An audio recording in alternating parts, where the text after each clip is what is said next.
Hello, Petals. How are you doing? All right? Now, Luke, I cannot begin to tell you what an absolute brill collection of super stunts and wheezes that we have got for you tonight on Game for a Laugh. Following the success of Henry's report on the belly dancing vicar from Stoke Poges with his yodeling tortoise, tonight we'll be meeting a tomcat that thinks it's Shirley Bassey. Last week, it came back from the vet singing, I Who Have Nothing.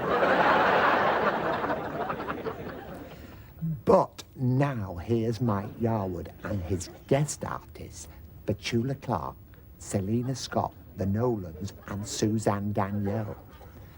But what Mike doesn't know is all his guest artists are Stanley Baxter in drag. Let's have a look, shall we, Petals?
Sleigh bells jingling, ring ting tingling too.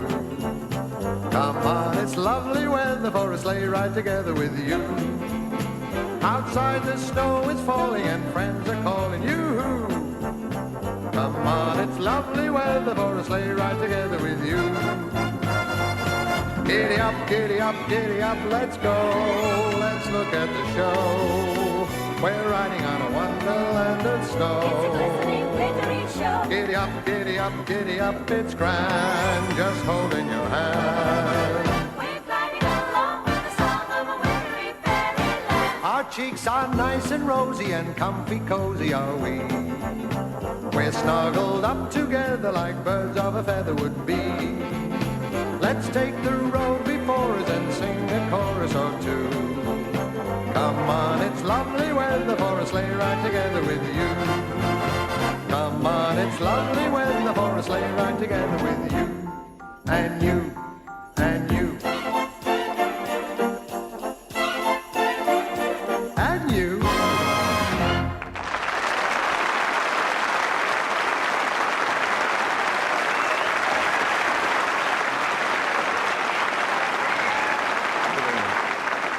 Hello and welcome to the show, ladies and gentlemen. Well, it's nearly Christmas again, and it's the time of the year when all you ladies race to buy presents for us men. What I want to know is, why does the race always end in a tie? I've really splashed out this year on presents. A very expensive diamond necklace for my loved one, and for the wife, a pair of bed socks. Now, but I tell you, one of the things I really enjoy about Christmas is receiving the cards. And here's a very nice one I'd like to read to you. To wish you a very Merry Christmas and many more Christmas shows on ITV. That's from the BBC. A few from various friends in show business. This one from Larry Grayson. This card I am sending just to say, I wish you all things bright and gay. I love you all, and by the way, don't miss my speech on Christmas Day. Another one here. Actually, this, I invited Michael Foot to a Christmas party, and he couldn't come, but he sent this very nice message. A time of peace, goodwill to all men, excepting Tony Wedgwood Ben. I wish you all the things you like, good fortune smile on you. A very happy party, Mike. I wish I'd got one too.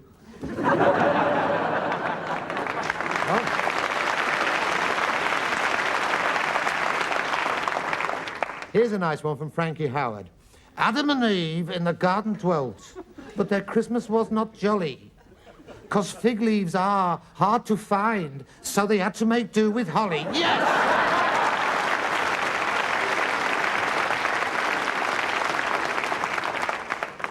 So it's nice to have a few Christmas cards, but the thing is... Ah! That must be my first guest. Excuse me. How are you doing?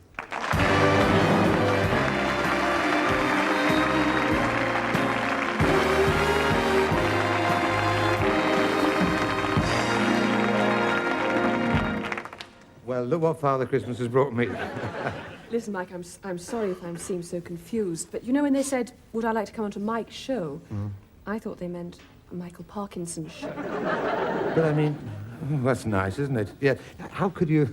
I mean, could you have got confused? I mean, you must have known you were coming on my show. I mean, it was big news last week.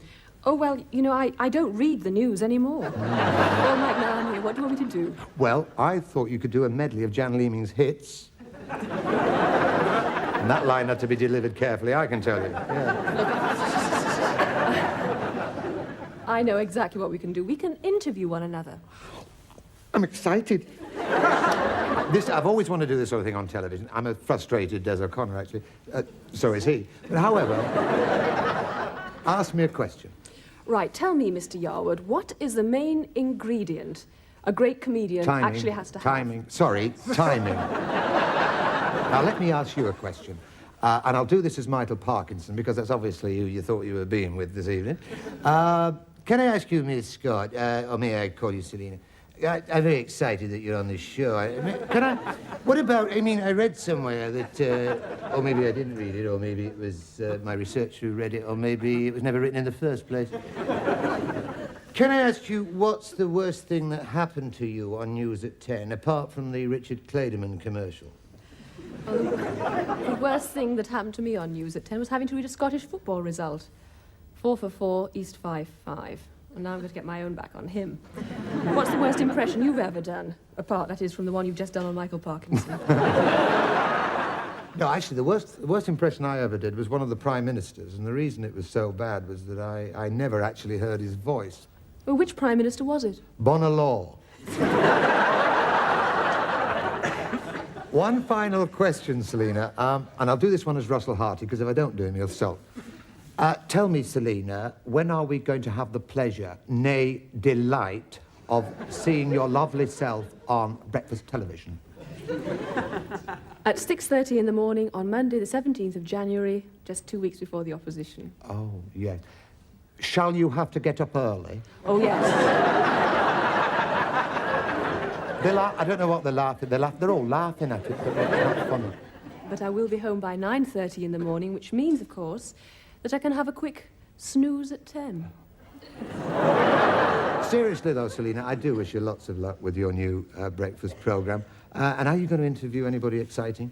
Well, I'm hoping to interview the Prince and Princess of Wales. Oh, well, I think I could arrange that for you, actually. Could you? Yeah. Look, why don't you just go over there? Ladies and gentlemen, Selina Scott.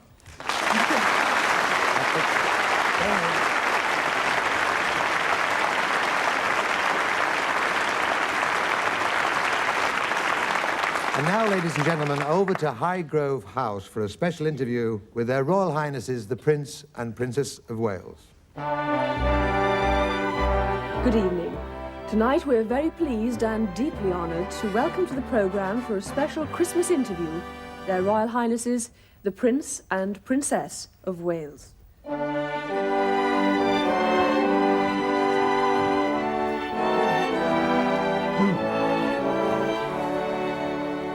Before we go any further, Miss Scott, I do hope that this interview isn't going to be too probing. I can assure you it will be in the best possible taste. Your Royal Highnesses, thank you very much for agreeing to talk to us. You know, it's not often one gets the chance to talk to someone quite so famous. We were just saying the same thing, weren't we, Charles? Yeah, absolutely. This year has, of course, been a very happy and memorable one for you both with the birth of your baby son. Has it been a difficult transition to adapt to a new role as a parent? Yes, I find it absolutely astonishing how much one has to learn when one becomes a father. I mean, take the art of nappy folding. Before, I always thought that one just licked the corner and stuck it down. is young Prince William developing? Is he showing any signs yet of displaying his own character? Oh, yes, he's picking up all the family mannerisms. Already he's learned to crawl with one hand behind his back. He does sound just enormous fun. Well, there's never a dull moment when he's around. Sometimes, after Charles has finished bathing him, I tickle him under the chin, and he rolls around on his back, making a silly gurgling noise. And sometimes I do the same to William.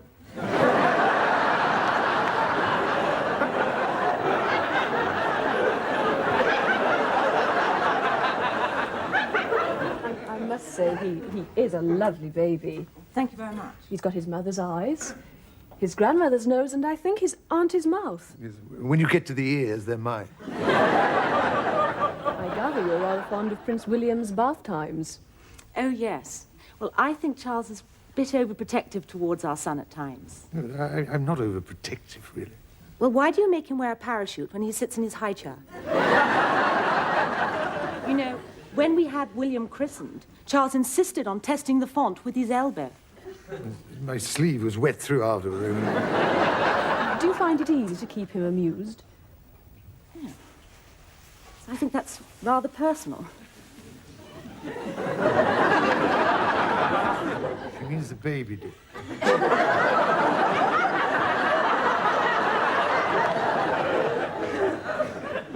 You do mean the baby, don't you? Sometimes we sit him down in front of the television and allow him to watch Play School. Yes, we used to let him watch Blankety Blank, but I think he's outgrown that now. Have you ever thought of having him painted?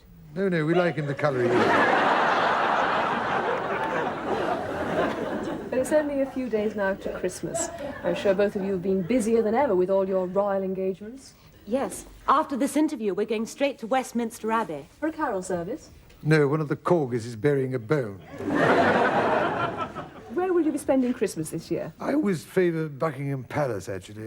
The other day, I went into my mother's bedroom, as practically everybody does these days. And I said, we really must do something about the security here at the palace.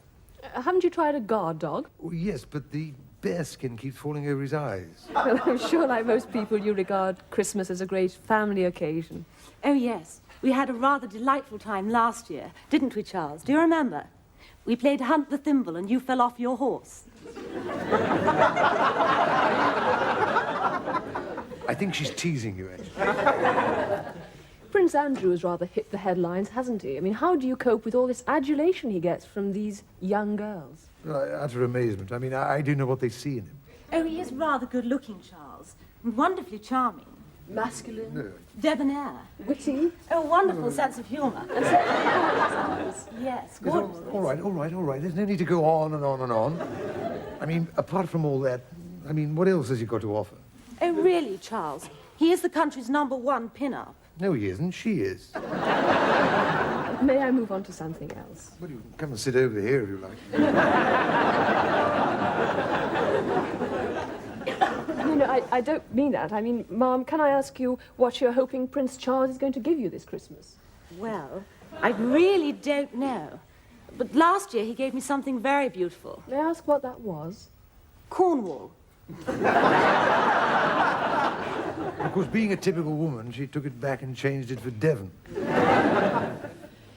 Well, finally, Your Royal Highnesses, may I say how absolutely delightful it's been to talk to you, and on behalf of all the viewers, may I wish you both a very happy Christmas. Thank you very much. Perhaps you'd like to join us for a festive drink. We've got a marvellous new cocktail shaker. Oh, no, we haven't. It's his day off. Well, thank you very much. Welcome back, ladies and gentlemen. And now will you welcome my very special guest, Mr. Bob Monkhouse. Thank you, Mike. Ladies and gentlemen, Mike Yarwood, the man with a million voices. Everyone exactly the same. Well, Christmas is nearly here again. Why do they always have it at this time of the year when the shops are crowded? But of course, Christmas is the time of goodwill to all men, which naturally rules out Margaret Thatcher. But she does have something that is very, very rare. A job.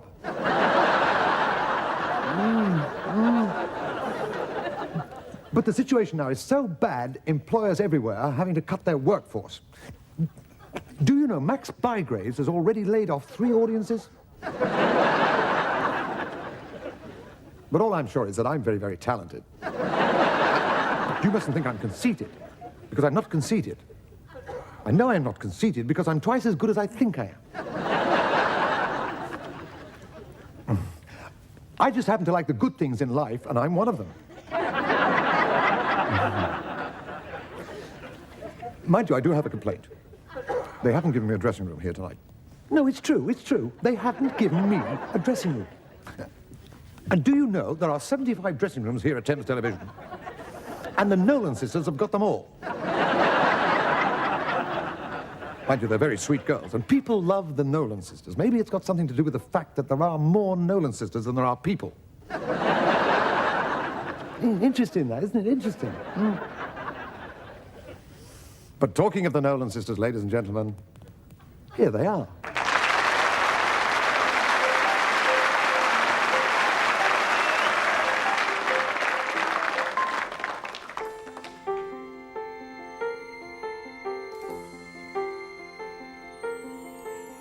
Here, as I watch the ships go by, I'm rooted to my shore, and I keep asking myself why. If there's more on the other side. Here, as I see the friends I thought I'd made, a little bit crazy, knowing now we've outgrown one another. Star maker, dream breaker, soul taker, happy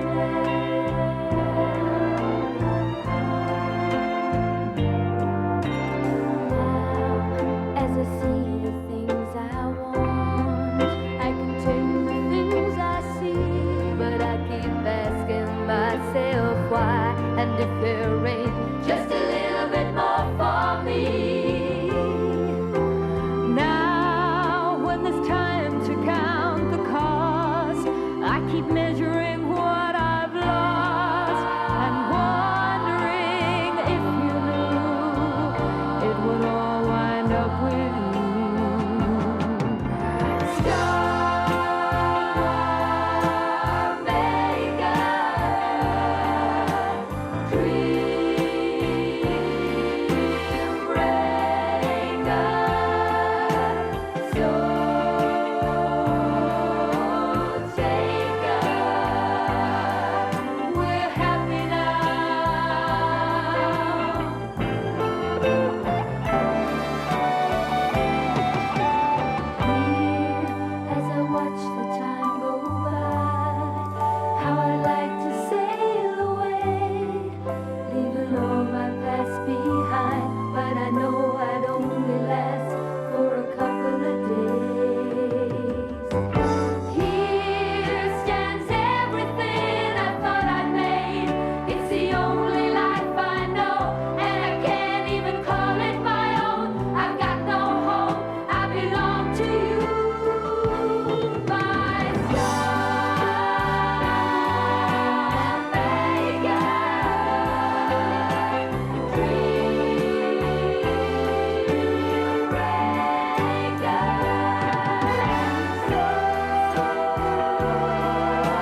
Ladies and gentlemen, welcome to the White House.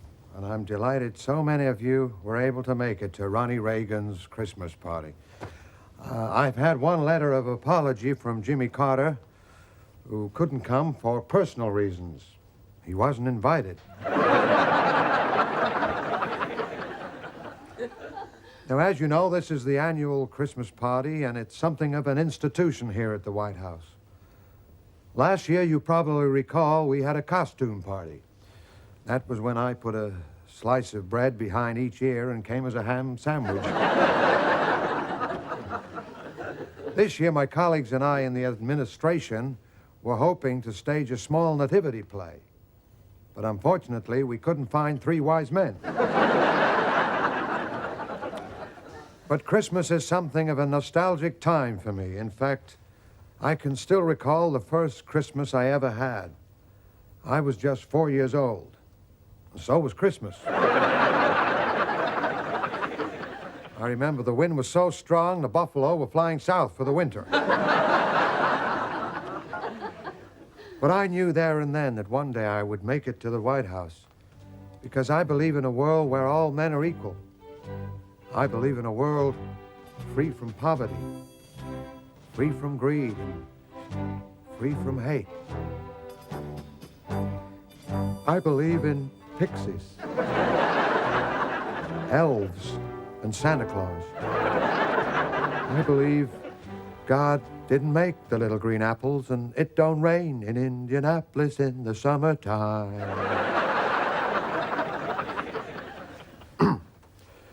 I also believe that Christmas can be enjoyed by all men regardless of religion. And at the end of the evening, I shall ask the Israeli ambassador to join me in 3 choruses of Oy Vey in a Manger. But right now it's cabaret time, and time for my first guest, an old friend. And you know, there's a saying in show business, your face is your fortune. Well, if that's true, this guy should have one hell of an overdraft. Will you welcome Sammy Davis?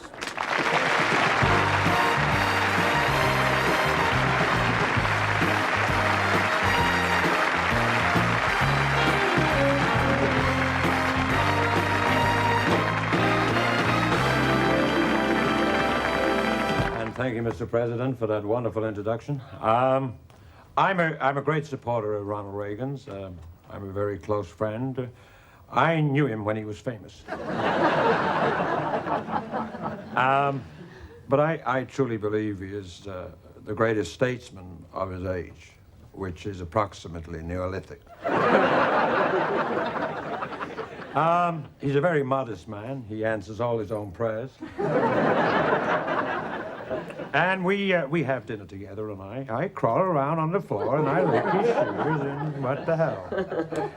But we are very great pals, and I'd like to sing a number I've chosen especially for our president, and it's also something that says how I feel about him. So let's do this little thing called Mr. Wonderful.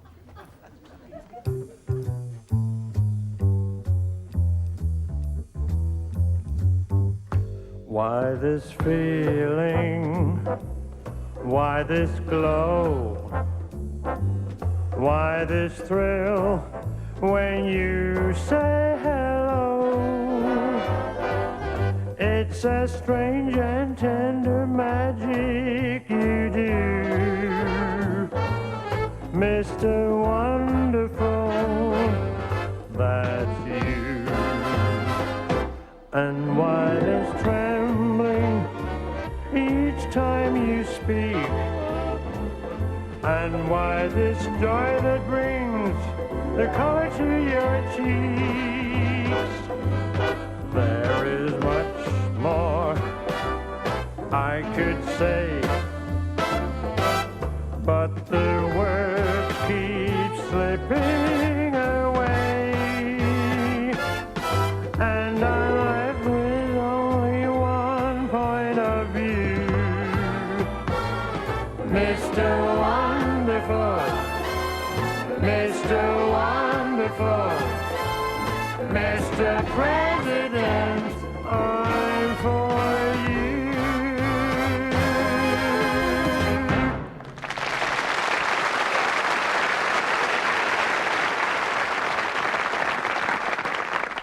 very much. And now, fellow Americans, will you welcome Mr. George Burns?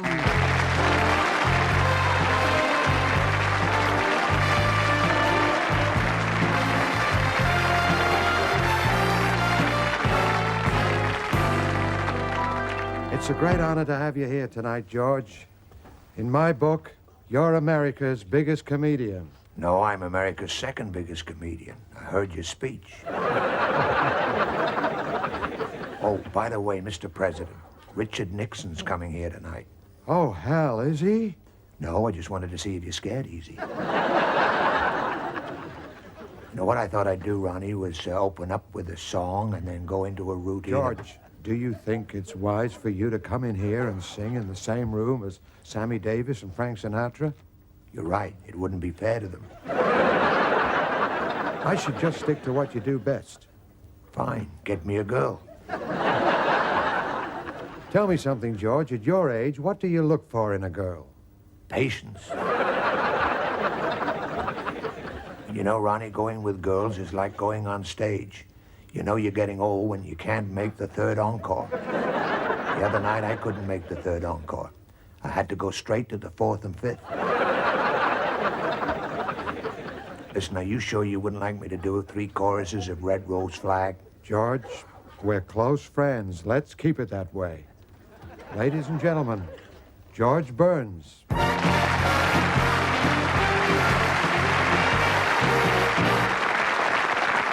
Really swell to be here with Ronnie Reagan. Someone said to me the other day, what makes Reagan a better president than Gerald Ford? I said, Reagan can stand up. But I got a lot of respect for Reagan. I should have. He's older than me.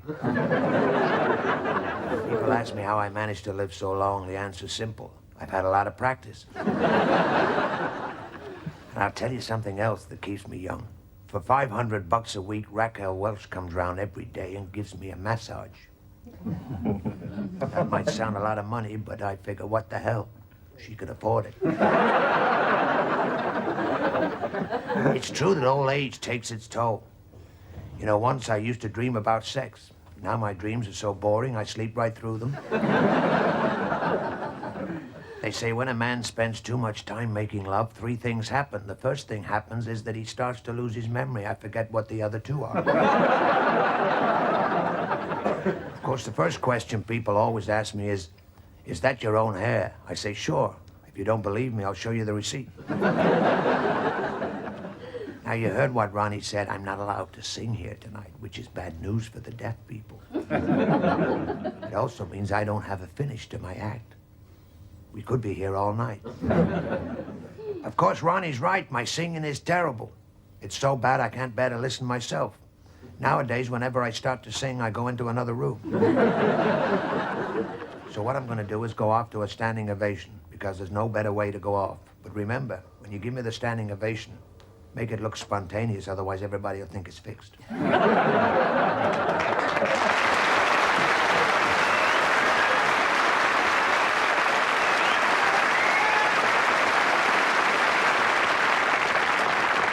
What a guy. Now, folks, old Blue Eyes is back.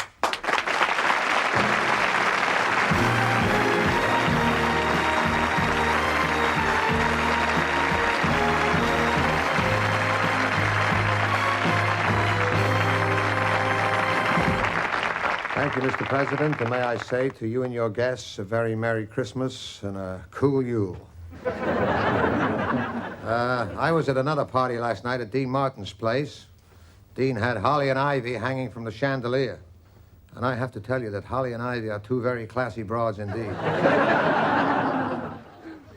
But I just got back from California, where the latest problem down there is gay mafia. If you don't pay protection, you get a visit from the fairy godfather. Boy, can he smack your wrist. But right now, I'd like to dedicate a number to our host for the evening, President Ronald Reagan, a swell guy and a man with a great future behind him.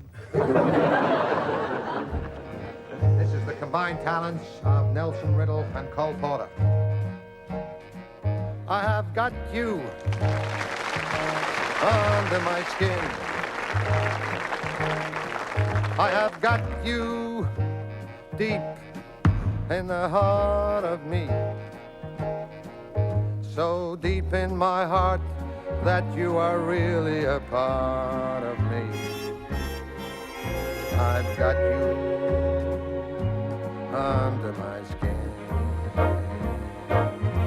I'd sacrifice anything, come what might, for the sake of having you near, in spite of a warning voice that comes in the night and repeats how it yells in my ear. Don't you know, you fool, you ain't got no way to win. Use your mentality. Wake up to reality. And each time that I do, just the thought of you makes me stop before I begin, 'cause I've got you under my skin, and I dig you under my skin. Where does it hurt you, baby? Under my skin.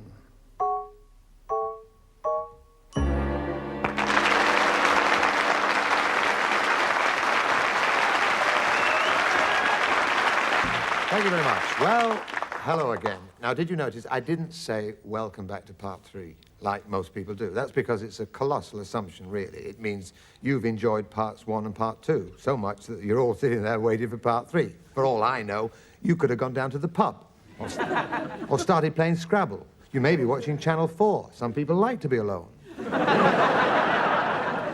For those of you who are still with us, welcome back to part 3. And this is the section of the show where we... Ah, now that's my second guest.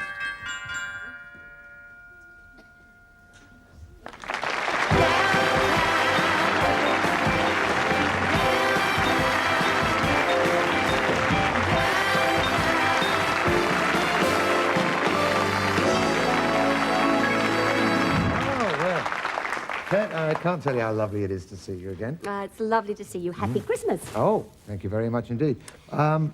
Christmas, it's so... Well, I didn't realize how near it was. Are you going to France this year for Christmas? Well, actually, Michel, I'll be going to Geneva. Well, that's a long way just to go to the bank, isn't it, really? But, of course, you've spent many years in France, haven't you? Oh, yes, of course, yes. And, of course, I suppose Christmas in France is the same as it is here. Well, yes and no. I think it's a lot more jolly here. You know, it's quieter over there. And, of course, the most important difference is the food. I mean, they don't have Christmas pudding. They don't understand Christmas pudding. Really? No, none of my family like it, so I'm going to take one over myself, and I'm sitting in a corner eating it all to myself. Yeah, I'm sure they have turkey the same as us do. Yes, you do have turkey. Oh, this year we're going to have traditional roast frog. Oh, it's lovely stuffed. It's absolutely delicious. And, you know, for a family of 4, it's perfect because everyone gets a leg. But, of course, in show business, it's an achievement to get home at Christmas, isn't it? Oh, well, that's true, yes. Last year, I was still in the Sound of Music, and we managed to have 3 days off. And so we did a matinee on Christmas Eve, and I was getting away to Geneva. So I had to get from Victoria to Gatwick and then to Geneva, and there were no flights, so I had to rent a jet. To get you to Gatwick.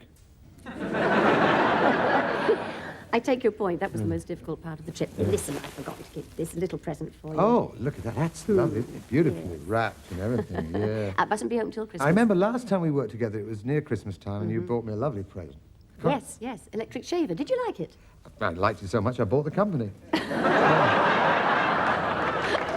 Chance to be a fun. You're going to let me open it? I know you're dying to open it. Open it, go on. It feels so light, it feels as though there's nothing in here at all, actually. Well, of course there's nothing in it. That cost 20 quid, all that stuff. Oh. There's something in it. I think that was just a little joke, folks. It was just a little joke. What about next year? Very little joke.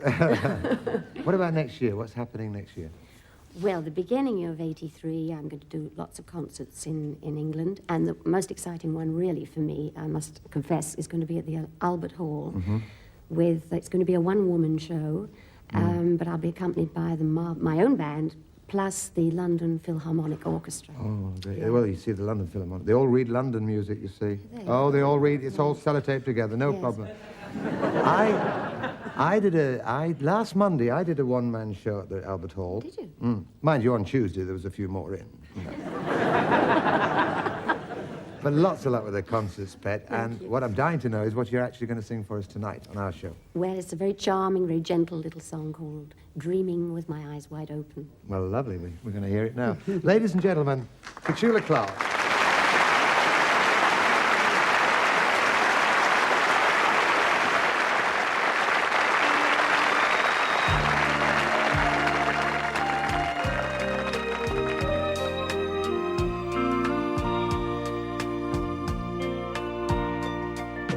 How did you know that a single red rose could steal this lady's heart away? And how did you guess that one tender kiss could tell me more than words could say? I can't believe I'm feeling this way. I must be dreaming with my eyes wide open, 'cause I'm watching a dream come true.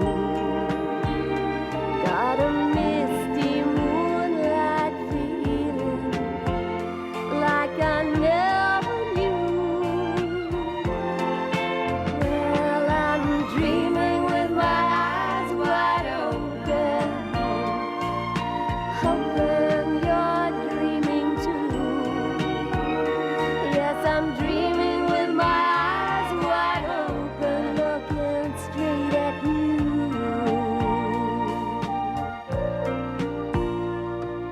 What did I do for someone like you to make you fall in love with me? Why do I feel that this can't be real, just because it seems to be so much better than I thought it could be? I must be dreaming with my eyes wide open, 'cause I'm watching a dream come true. Got a misty moonlight feeling like I never knew. Well, I'm dreaming with my eyes wide open, hoping you're dreaming too. 'Cause I'm dreaming with my eyes wide open, looking straight at you. Well, I'm dreaming with my eyes wide open, hoping you're dreaming too.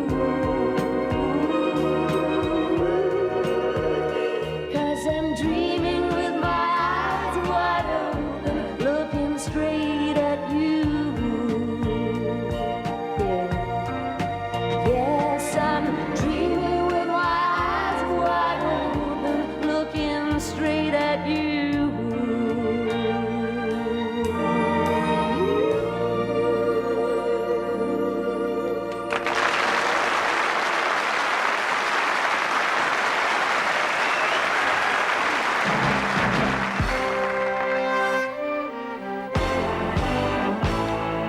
Good evening from Brian Walden and myself, and welcome to News Review 82. The year of the Falklands conflict, a royal birth, a papal visit, the year in which streaker Erica Rowe appeared at Twickenham and reintroduced 2 points to rugby. In the Sahara Desert in January, Mark Thatcher got lost. He received thousands of letters urging him to do it again and to take his mother with him. The Pope arrived in Britain and preached to huge congregations, and some of the employed as well. Prince William was born on June the 21st at St. Mary's Hospital in Paddington. The hospital asked for peace and quiet. British Rail cooperated by going on strike. Roy Jenkins was elected leader of the SDP by a large minority. The Queen found an intruder in her bedroom who asked for a cigarette. Security at the palace was immediately tightened up and a cigarette machine was installed. Following a claim that Lord Lucan had been found, Ken Livingstone invited him to lunch. The TUC declared a day of action, and nobody noticed, so they declared another one. In October, Prince Charles was present for the raising of the Mary Rose, the most expensive example of rising damp ever seen in this country. And after the collapse of his car firm, John DeLorean was charged with sticking his business into other people's noses. On April the 30th, the Waldorf Hotel in London began holding tea dances again. And on May the 5th, the first automatic toilets opened in Leicester Square, which must have been quite a relief for the tea dancers. And nationwide on the 5th of October, Defence Secretary John Nott walked out during an interview with Sir Robin Day, leaving Sir Robin somewhat embarrassed. And that is the best story for me this year. Good night.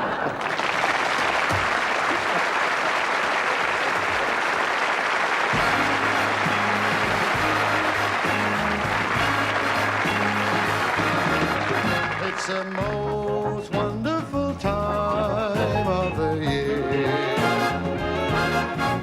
with the kids jingle belling and everyone telling you be of good cheer.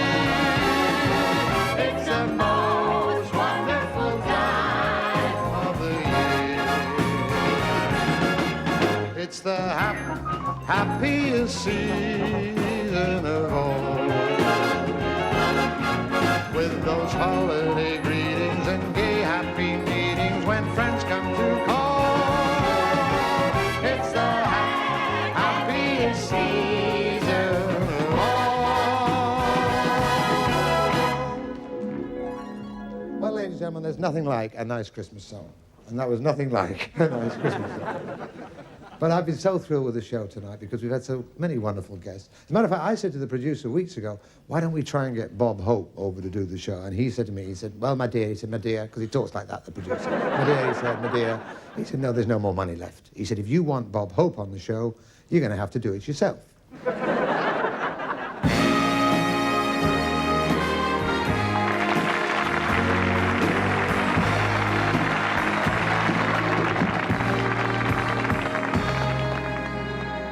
Thank you, and I want to tell you, it's really great to be here tonight on the show. I want to tell you, I just flew in from New York on Concorde. You know Concorde. Breakfast in New York and lunch in London. Luggage in Australia. But I want to tell you, I love the Reagan Christmas party thing we just saw. That really was something. I was invited, but I couldn't go. But I got to tell you, I'm a great admirer of Ronald Reagan. Really am. A lot of people say, though, should a ex-movie star be president? Especially after a press conference he once gave. And a journalist said, Mr. President, what are you going to do about defense? And he said, first of all, we're going to put the wagons in a circle. Well, this is the time of the year when there's a lot of great Christmas songs around, and here's Ken Dodd trying to sing one of them. Have yourself a merry little Christmas, let your heart be light. Next year all our troubles will be out of sight. So have yourself a merry little Christmas now. Ticklemas, ladies and gentlemen. That's the time of year it is, Ticklemas, when you should show your husband just how you feel about it. Tonight, ladies, when he comes home from having a hard day's work with the secretary, pour a plateful of chicken vindaloo down his wife once and try and curry his favor. Yeah. Ladies and gentlemen, another Christmas song from Mr. Max Bygraves. Rudolph the red-nosed reindeer had a very shiny nose, and if you ever saw it, you would even say it glows.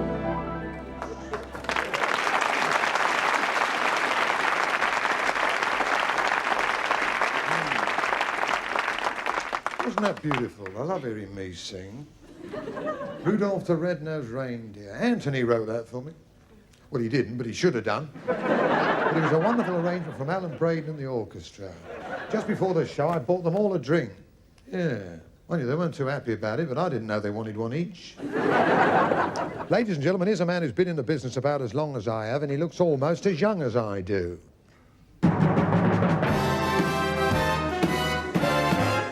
Sleigh bells ring, are you listening? In the snow, they are glistening. A beautiful sight, we're happy tonight, walking in the winter wonderland. In the meadow we can build a snowman and pretend that he is Parson Brown. He'll say, are you married? We'll say, no, man, but you can do the job.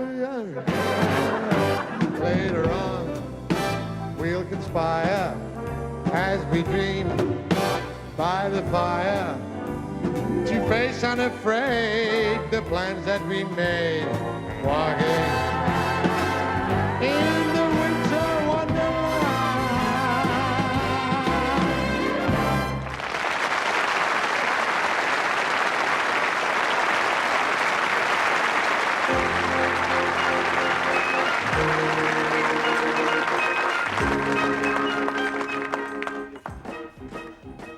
Good evening. I have an uncle who is a farmer, and a friend of his is also a farmer, and he went round to see him one day, and my uncle had this pig that had a wooden leg. And the fellow was intrigued by this, and he said to him, why has the pig over there got a wooden leg? And he said, well, it's a very long story. You see, my wife was in the kitchen one day frying chips, and the chip pan caught fire, and the kitchen went up in flames. And my wife was trapped in the kitchen, and she was screaming for help. And the pig was in the sty, and he heard my wife, and he leaped out of the sty, and he ran across, and he leaped in through the kitchen window, and he dragged my wife to safety. He said, that's wonderful. The pig, he said, the pig.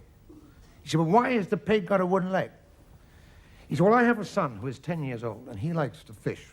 And he was fishing one day about 6 miles away, and he accidentally slipped and fell into the water, and he can't swim. So he's about to drown, and he was screaming for help. And the pig heard this 6 miles away. And he leaped out of the sty. And he ran over, and he dragged my son out of the water. And he gave him artificial respiration. He said, what? He said he gave him artificial respiration. And the kiss of life. And he took him back to the farmhouse. And the pig phoned for an ambulance, and the ambulance came and took him away. And saved his life. He said, that's amazing. He said, but why has the pig got a wooden leg? He said, well, when you have a pig like that, you don't eat it all at once.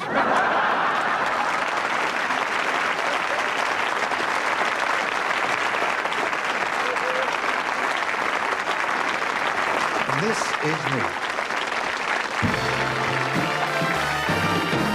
There'll be parties for hosting, marshmallows for roasting, and caroling out in the snow.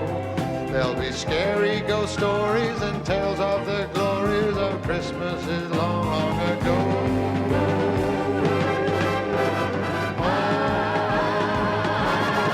Oh, it's the most wonderful time of the year. There'll be much mistletoeing and hearts will be glowing when loved ones are near. It's the most wonderful time. It's the most wonderful time. It's the most wonderful time of the year.